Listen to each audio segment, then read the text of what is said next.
Hello and welcome back to Sosnovka, Sovkhoz, episode 15 with me, Mr. Sealy P.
I am over by the sheep farm by fields 35 and 36. Thought I would get a bit more logging done, and on taking all the equipment back realised that this was quite a big open space that once the trees were removed I could use for cutting grass for the sheep. So that's what I'm doing. Plus, in the process of doing that, I'm also racking the money up ready for the morning for new purchases, etc. But I thought I'd show this just so that in the morning when the episode starts properly, people don't suddenly go, where's all that money come from? It doesn't make any sense. This is what I have been doing.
So here we are again, the episode proper, just before 6 o'clock in the morning, after our very, very late night logging session and clearing down by the sheep farm.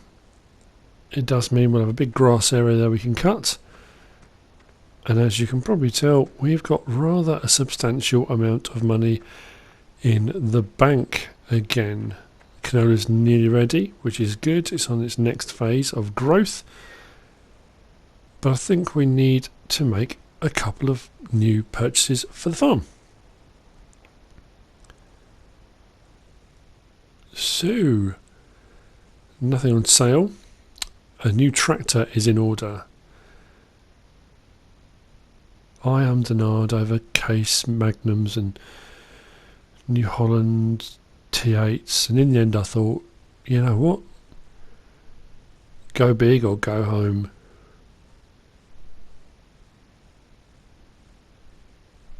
So, a New Holland T9 it is. Plus, we need a big seeder for some of the bigger fields. So I am going to go with the Horsch Pronto. I needed something big to pull it.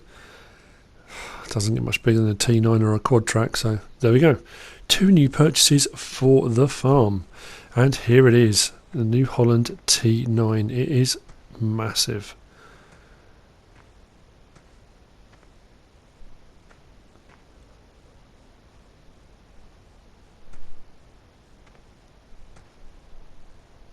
Swivels in the centre. Can be a bit twitchy to drive, but they're pretty big and they'll pull most things. And there we have our Horsch Pronto Seeder, which is also big. So I thought if I need something, a big seeder, I need something big to pull it. At least it does mean now for things like cultivating with the big cultivator, seeding with big seeders, anything where I need a bit of horsepower, this will definitely do the job. So we'll take that back to the farm.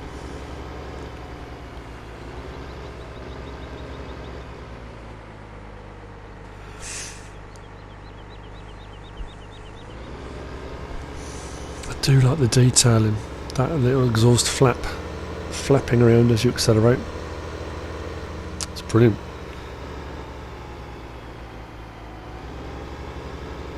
So back at the yard, we'll fill up this seeder just so we know it's full and ready to go when we need to use it. As I said before, you can spend a long time building up your money, but a couple of purchases and it can drop rather rapidly. I mean, admittedly, I spent a fair bit of money on the T9, which is a big outlay, almost as expensive, if not as expensive, as some of the harvesters. So, big outlay for the farm. So I have to make sure that over the next few episodes it gets a bit of use.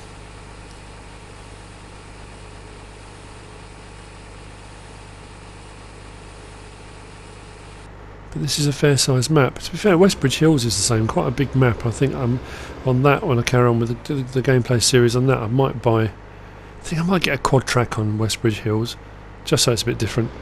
But they're big maps, big fields, you can get away with the big machinery. It doesn't look out of place or odd. If you're using the big seeders and you're using big trailers and big equipment, you need a big tractor.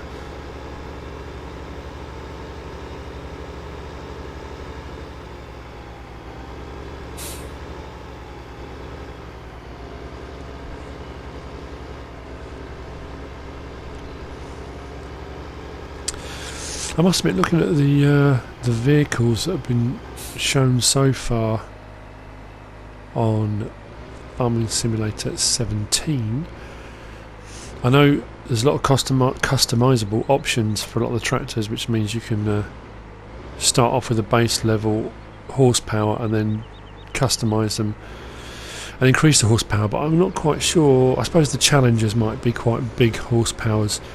I was just looking on there wondering what big tractors they've got on there. I'm assuming the quad track will probably make an appearance again. Probably this again, I would imagine. So yeah, it'd be interesting to see what big vehicles they're going to have on there. So it does look like quite a big map. Seeing the bits about the train and showing the two sets of tracks that meet in the middle. It's going to be a big map, you know, to use the train to get across, or 2 trains to get across the entire map. It's got to be a fair size. So yeah, it'd be interesting. Big equipment map, so be quite good. Right, we are going to go to field 25, I believe it is, because I think, if I'm not very much mistaken, the maize is ready for harvest. So we're going to get to the all crop header for maize. We're not going to cut it for the corn or maize itself. We're going to cut the whole lot down and make chaff to put into the silage bay next to the dairy farm. That's the plan for today. That's what we're aiming for. I don't know if I'll get the whole field done. It's a fair size today, but I'll certainly get started. That's not a bad header. I think it's 10 metres, 10.5 metre header for this one, which is a nice size. And I am going to use the T9. I think I'll grab that out and probably use the 2 Flegels again.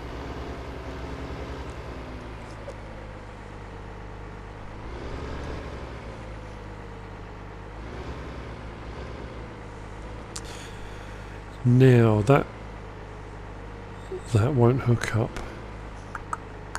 Ah, yes, I remember now.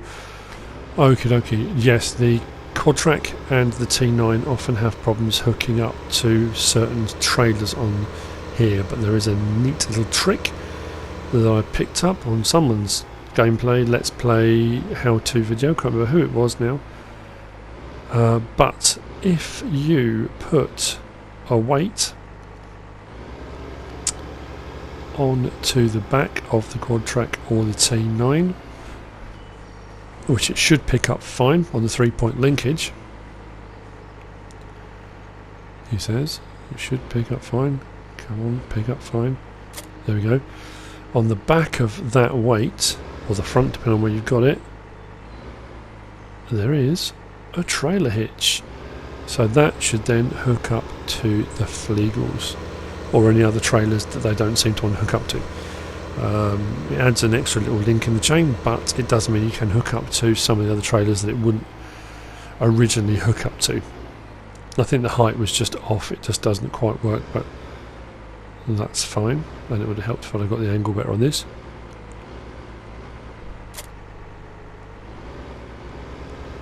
So, we'll get these out to field 25. And we'll be good to start on our all-crop harvest for chaff, for silage.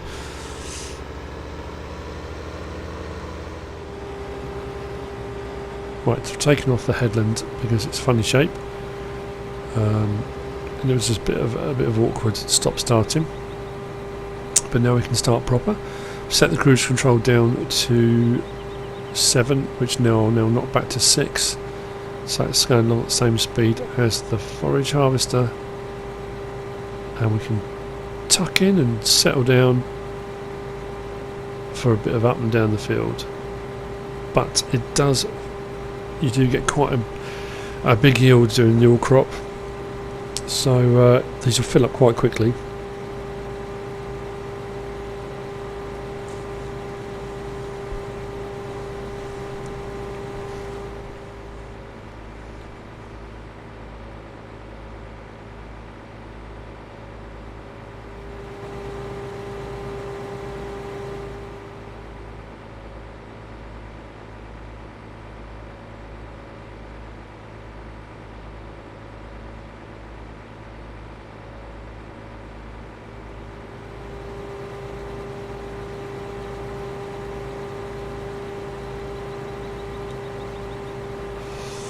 It's a good looking tractor, that.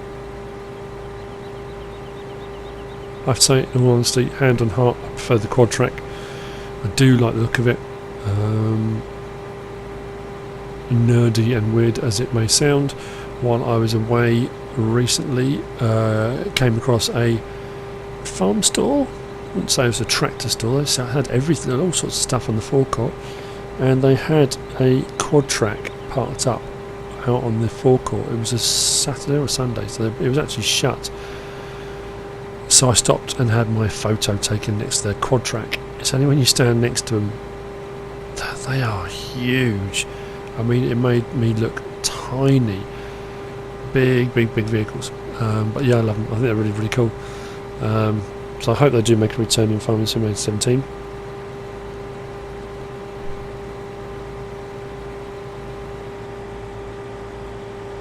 That's not to say the New Holland T9's not a good vehicle. It absolutely is. And I know they do tracked versions of the T9 as well. So I'm pretty sure if I saw one of those, I'd probably be just as enamoured as I am with the quad track.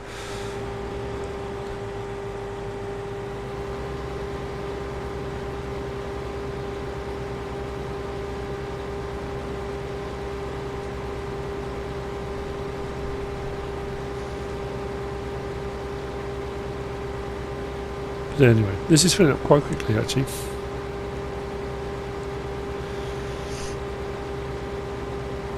I think once it's full, which won't be long now, we will whiz it back to the silage bay at the dairy farm.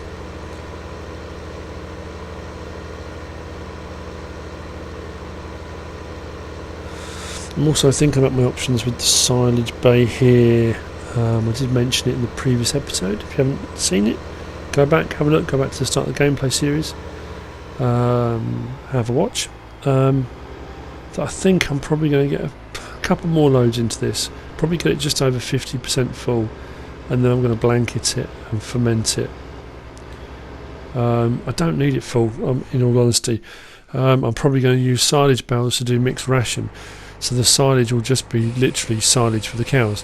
So it seems a bit excessive having a completely full silage bay when I'm only going to be using a fraction of it. So yeah, probably about 50% full. I'll do that and then I'll blanket it and let that start fermenting away. But I've got probably a load or two at least to do until I can get this to about 50%. Because if it wasn't difficult enough backing up with 2 trailers linked, then having the T9, which has also got a swivel middle section, it really adds to the fun of backing that up. Right, automatic help off. I don't need to know how much is in the silage bay now. Headed back to the field and carry on.